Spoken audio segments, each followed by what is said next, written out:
વિદ્યાર્થી મિત્રો, આપણે ભણી રહ્યા છે ધોરણ 9 માં ચેપ્ટર નંબર 5 સજીવનો પાયાનો એકમ કોષ. અને એ કોષમાં આપણે આજે જોવાનું છે કોષ કેન્દ્ર. અને કોષ કેન્દ્રની અંદર આપણે આગલા લેક્ચરમાં ભણી ગયા કે રંગસૂત્ર આવેલા છે, રંગસૂત્ર દ્રવ્ય હોય છે જેનાથી બનેલું છે. એની અંદર કોષ કેન્દ્રિકાઓ પણ જોવા મળે છે. અને આ કોષ કેન્દ્રિકા શું કાર્ય કરે છે, એની અંદર જે થ્રેડ લાઇન સ્ટ્રક્ચર, દોરી જેવા જે સ્ટ્રક્ચર્સ છે એ શું કામ કરે છે, તો એ આજે આપણે ડિટેલમાં જોઈશું. તમે અહીંયા જોઈ શકો છો કે આ એક કોષ કેન્દ્ર દોરેલું છે. કોષ કેન્દ્રની અંદર કોષ કેન્દ્રિકા છે અને કોષ કેન્દ્રિકાની અંદર આ તમને છૂટાછવાયા દોરી જેવા જે દેખાય છે એ રંગસૂત્ર દ્રવ્ય છે, જેમાંથી પછી રંગસૂત્ર બને છે. તો આપણે ધીરે ધીરે જોઈએ આગળ. રંગસૂત્ર દ્રવ્ય જે છે એ કોષ કેન્દ્રનો આનુવંશિક ભાગ છે. આનુવંશિક ભાગ એટલે શું, તો કે આનુવંશિક જે ભાગ છે મતલબ કે પિતૃ પેઢીના જે લક્ષણો છે તેનું વહન સંતતિમાં કરતો ભાગ છે. એટલે કે જેવા લક્ષણો માતા પિતાના હોય છે તેવા જ લક્ષણો વાળું બાળક જોવા મળે છે. વનસ્પતિમાં જોઈએ તો જેવા લક્ષણો ધરાવતી વનસ્પતિ હોય છે એમાંથી ઉત્પન્ન થતી બીજી નવી વનસ્પતિ જે છે એમાં એવા કે એવા લક્ષણોનું વહન થાય છે. અને આ લક્ષણોનું વહન કરવા માટે જવાબદાર જે છે એ છે રંગસૂત્ર અથવા તો રંગસૂત્ર દ્રવ્ય કે પછી ડીએનએ. આ બધું એક જ છે, આપણે આગળ જોઈશું.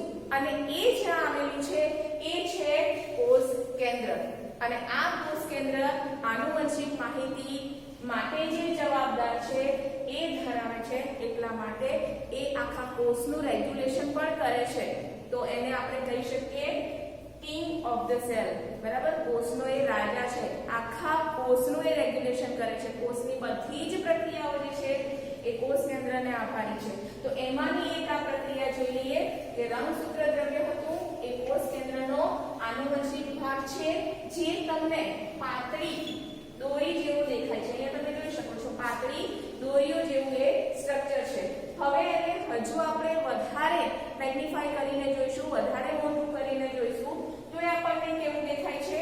તો અહીંયા જોઈએ, આને જ્યારે આપણે વધારે મોટું કરીને જોઈશું તો અહીંયા તમે જોઈ શકો છો કે નાની નાની લાંબી દોરીઓ જેવું તમને સ્ટ્રક્ચર જોવા મળે છે.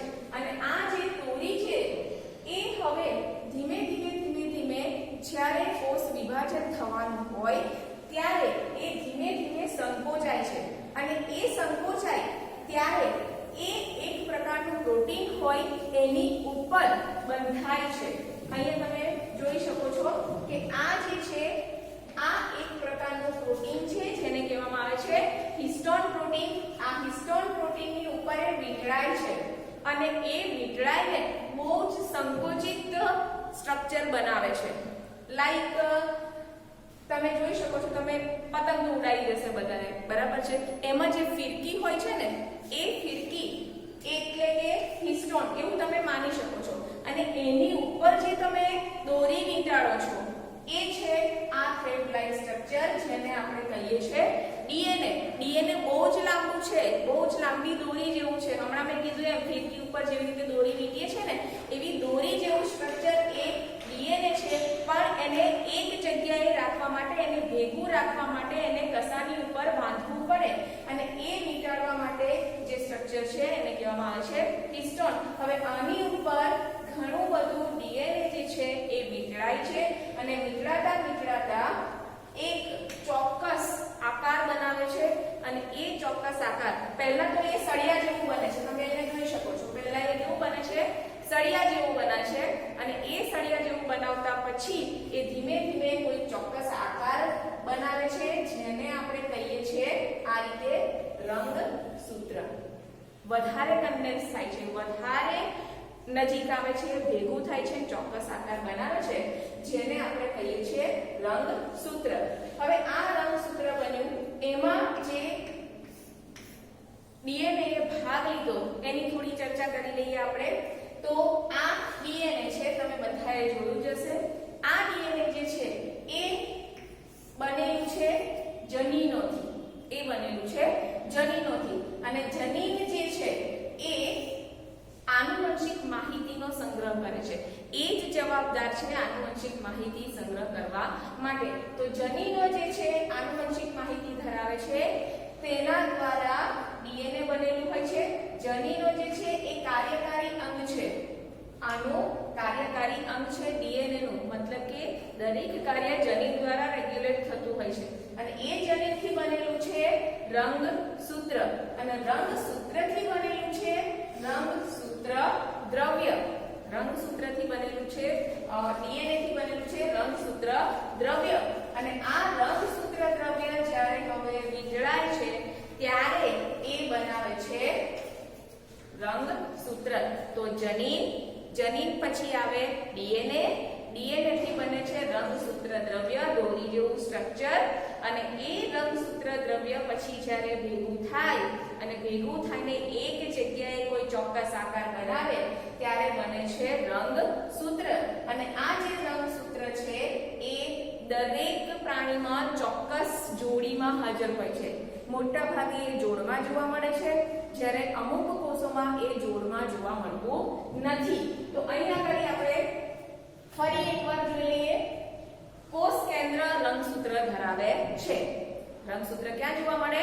કોષ કેન્દ્રમાં. આ કોષ કેન્દ્ર જે રંગસૂત્ર ધરાવે છે એ શેનું બનેલું છે? તો ડીએનએ ધરાવતા રંગસૂત્રીય દ્રવ્યનું એ બનેલું હોય છે. રંગસૂત્રીય દ્રવ્ય કેવું છે? તો એ દોરીના જથ્થા જેવું છે. રંગસૂત્રીય દ્રવ્ય છે એ દોરીના જથ્થા જેવું છે. હવે એ રંગસૂત્ર ક્યારે બને? તો જ્યારે કોષ વિભાજન તરફ આગળ વધે. આપણે બધા જ જાણીએ છીએ કે કોષ જે છે, જીવંત કોષ જે છે એ વિભાજન કરવાની ક્ષમતા ધરાવે છે. વિભાજન કરવાની ક્ષમતા ધરાવે છે એટલે કે એક કોષમાંથી એ બીજો નવો કોષ બનાવી શકે છે. એક કોષના બે ભાગ પડે અને એ બે ભાગ પાડીને નવા બે કોષ ઉત્પન્ન કરવાની ક્ષમતા એ ધરાવે છે. તો જ્યારે એ વિભાજન તરફ આગળ વધે છે ત્યારે રંગસૂત્રીય દ્રવ્ય જે છે એ રંગસૂત્રોમાં ફેરવાય છે. અને આ રંગસૂત્રોમાં ફેરવાય ત્યારે આપણે એને ચોક્કસ જોઈ શકીએ છીએ. હવે જનીનની વાત કરીએ કે જનીન એ શું છે? તો ડીએનએ ના કાર્યકારી ટુકડાને જનીનો કહે છે. હમણાં જ મેં તમને અહીંયા આગળ બતાવ્યું છે ડીએનએ નો કાર્યકારી ટુકડો, તેને કહેવામાં આવે છે જનીન. હવે ડીએનએ નું આખું નામ તમને અહીંયા કહી દઉં કે ડીએનએ નું આખું નામ છે ડીઓક્સીરીબોન્યુક્લિક એસિડ. ડીઓક્સીરીબોન્યુક્લિક એસિડ મતલબ કે એ એસિડિક નેચર ધરાવે છે. તો ડીએનએ જે છે એ ડીઓક્સીરીબોન્યુક્લિક એસિડ તરીકે ઓળખાય છે. અને એ જે છે પ્રોટીનનું બનેલું છે અને રંગસૂત્રો બનાવે છે. હવે આગળ આપણે જોઈએ કે ડીએનએ ના અણુઓ કોષોના બંધારણ અને આયોજન માટે આવશ્યક છે. ડીએનએ ના અણુઓ કોષોના બંધારણ અને આવશ્યક માહિતી ધરાવે છે. હમણાં જ મેં કીધું તેમ આવશ્યક માહિતી એટલે શું? તો પિતૃઓની જે લક્ષણોની માહિતી છે એ લક્ષણોની માહિતી ડીએનએ ધરાવે છે. ઇનડાયરેક્ટલી જનીનો ધરાવે છે, પણ જનીનો દ્વારા ડીએનએ બનેલું છે એટલે ડીએનએ પણ એ માહિતી ધરાવે છે એવું કહી શકીએ. અને ડીએનએ થી રંગસૂત્ર બનેલું છે એટલે આપણે એવું કહી શકીએ કે રંગસૂત્રો પણ જનીનિક માહિતી ધરાવે છે. એ પણ લક્ષણોનું વહન કરે છે. હવે જોઈએ કે રંગસૂત્ર છે એ આનુવંશિકતા માટેના લક્ષણોની માહિતી ધરાવે છે. હમણાં જ મેં કીધું એમ જનીનોથી ડીએનએ અને ડીએનએ થી રંગસૂત્ર પર એ માહિતી આવે છે. અને એ માહિતી જે છે જ્યારે કોષ વિભાજન થાય ત્યારે અડધી અડધી વહેંચાય છે. એ તમે આગળના ધોરણમાં ભણશો. નેક્સ્ટ જે તમારા હાયર એજ્યુકેશન આવે ત્યારે તમે ભણશો. પણ અત્યારે ખાલી એટલું યાદ રાખો કે રંગસૂત્રો કે જનીનો કે ડીએનએ એ પિતૃ પેઢીમાંથી સંતતિમાં લક્ષણોનું વહન કરવા માટે જવાબદાર છે. હવે આપણે અહીંયા આગળ એક વસ્તુ જોઈ લઈએ કે જ્યારે ડીએનએ કન્ડેન્સ થાય છે, ડીએનએ જે છે એ એક સ્ટ્રક્ચર બનાવવા માટે ભેગું થાય છે, આની ઉપર વિખરાય છે હિસ્ટોન ઉપર, ત્યારે એ છે પહેલી થ્રેડ લાઇક સ્ટ્રક્ચર હતું એમાંથી સળિયા જેવી રચના બનાવે, એને આપણે કહીએ છીએ રંગસૂત્રિકા. રંગસૂત્રિકા. આવી રંગસૂત્રિકા જે છે એ એક પણ હોઈ શકે, બે પણ હોઈ શકે અને ચાર પણ હોઈ શકે. અહીંયા આગળ જે નોર્મલ તમને જોવા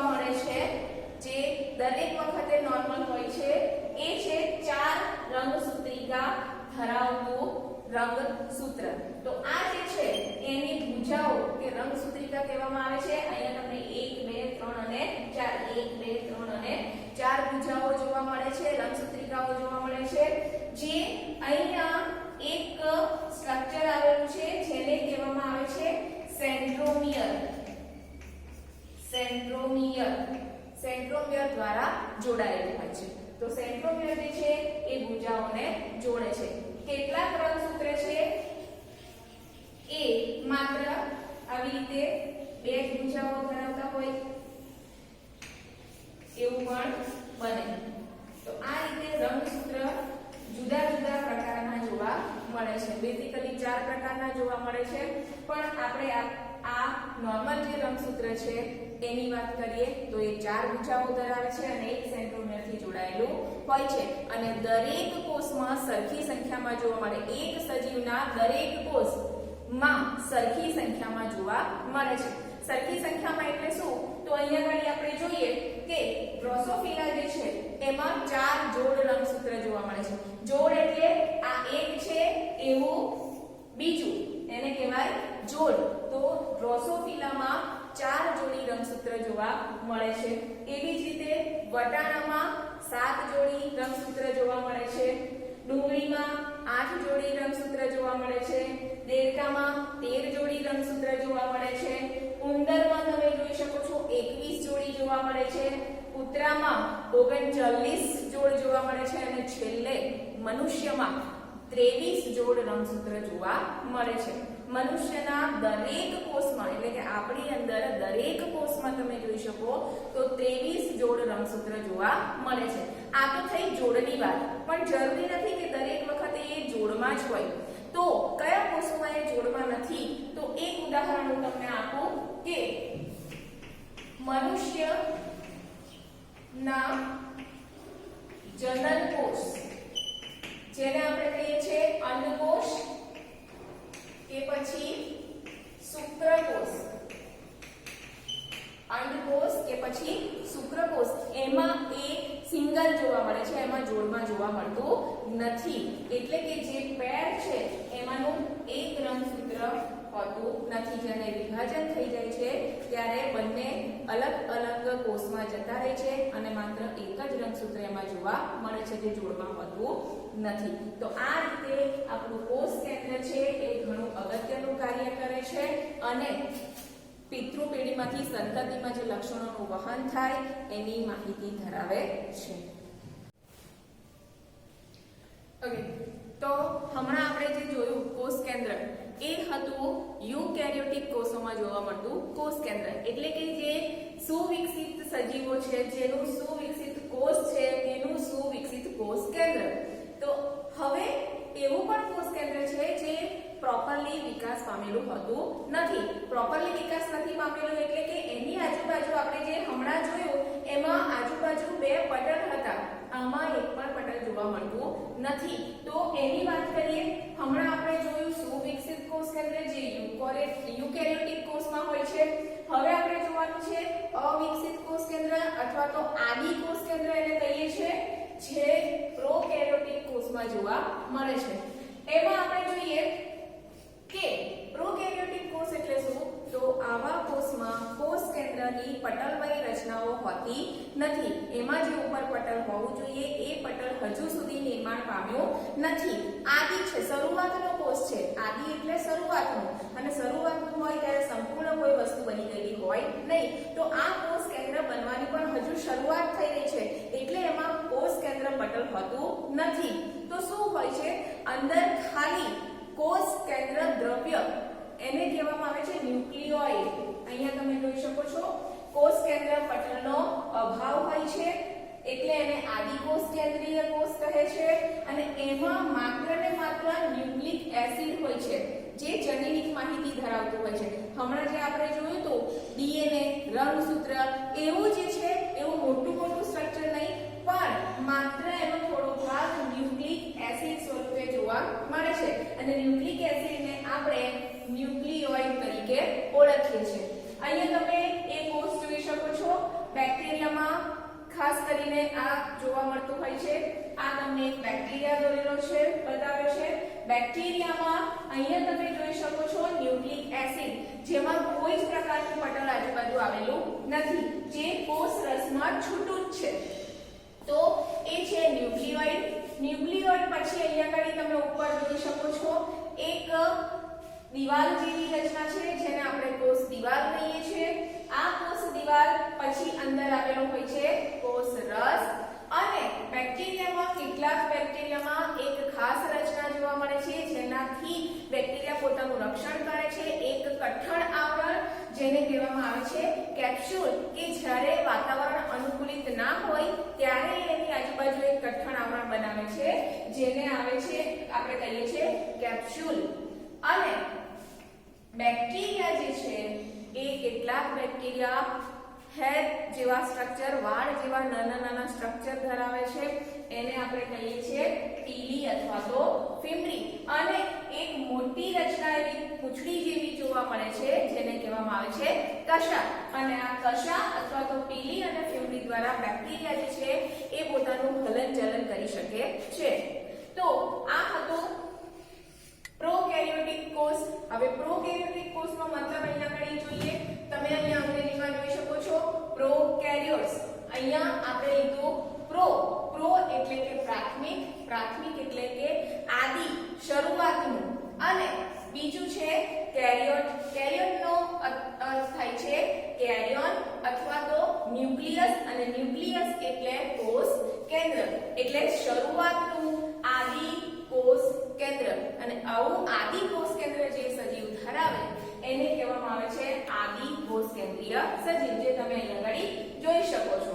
હવે આવા જે સજીવ છે એમાં અંગિકાઓ હોતી નથી, એટલે કે અંગિકાઓ ગેરહાજર હોય છે. અંદર કોષ કેન્દ્ર વિકસિત નથી તો બીજું ઘણું બધું એવું છે કે જે એની અંદર આવી શકતું નથી. એટલે જે સુકોષ કેન્દ્રીય કોષો છે એમાં જે અંગિકાઓ જોવા મળે છે એવી અંગિકાઓ આ કોષમાં જોવા મળતી નથી. તો પછી આનું કાર્ય જે છે એ સુકોષ કેન્દ્રીય કોષમાં જે અંગિકાઓ કામ કરતી હોય છે એ અંગિકાઓ જે કાર્ય કરે છે એવું જ કાર્ય અહીં આગળ કોષ રસીય કેટલાક ભાગો હોય છે એના દ્વારા થાય છે. અથવા તો કોષ રસ પટલમાંથી કેટલીક પુટિકાઓ બને છે એ આ કાર્ય કરે છે. તો કોષ રસીય ભાગો દ્વારા અહીં આગળ નિર્બળ રીતે આયોજન થયેલું હોય છે જેના દ્વારા આ કોષ પોતાનું કાર્ય કરે છે. હવે અહીંયા આપણે જોઈએ પ્રકાશ સંશ્લેષી આદિ કોષ કેન્દ્રીય કોષો. પ્રકાશ સંશ્લેષી આદિ કોષ કેન્દ્રીય કોષો છે એટલે કે જે પોતે પોતાનો ખોરાક બનાવે છે વનસ્પતિની જેમ તેવું, પણ વનસ્પતિ સુકોષ કેન્દ્રીય છે. જ્યારે આપણે વાત કરી રહ્યા છે આદિ કોષ કેન્દ્રીય સજીવોની કે જેમાં કોષ કેન્દ્ર વિકસિત છે નહીં, જેનું પટલ છે નહીં કોષ કેન્દ્રમાં, તો એવા કેટલાક બેક્ટેરિયા છે જે ક્લોરોફિલ જે છે એ ધરાવતા નથી પણ કોષ રસીય પટલની પુટિકાઓમાં આ દ્રવ્ય ધરાવે છે જે કોથળી જેવી રચના ધરાવે છે. એની સાથે સંકળાયેલું હોય છે. એમાં હરિતકણ જેવી સુવિકસિત અંગિકા આવેલી હોતી નથી. માત્ર કેટલીક પટલની પુટિકાઓ દ્વારા એ રંજક દ્રવ્ય છે કાર્ય કરે છે. સુકોષ કેન્દ્રીય કોષોની જેમ આમાં રંજક કણો હોતા નથી, એમાં હરિતકણ હોતા નથી. હવે એમાં માત્ર એક રિબોસોમ્સ જેવી અંગિકા જોવા મળે છે જે બહુ જ સાદું સ્ટ્રક્ચર ધરાવે છે. એક જ પટલીય છે અને બહુ જ નાની છે. એટલા માટે આવા કોષો જે છે આમ તો અંગિકા નથી જ ધરાવતા, પણ ક્યારેક રિબોસોમ્સ જેવી અંગિકાઓ એમાં જોવા મળે છે. તો અહીં આગળ આપણે જોઈ લીધું સુકોષ કેન્દ્રીય કોષ અને આદિ કોષ કેન્દ્રીય કોષ, અને એમાં જોવા મળતું સુકોષ કેન્દ્ર એટલે કે સંપૂર્ણ વિકાસ પામેલું કોષ કેન્દ્ર, અને અહીંયા આગળ આપણે જોયું જેમાં પટલ નથી બનેલું તેવું આદિ કોષ કેન્દ્ર. Thank you.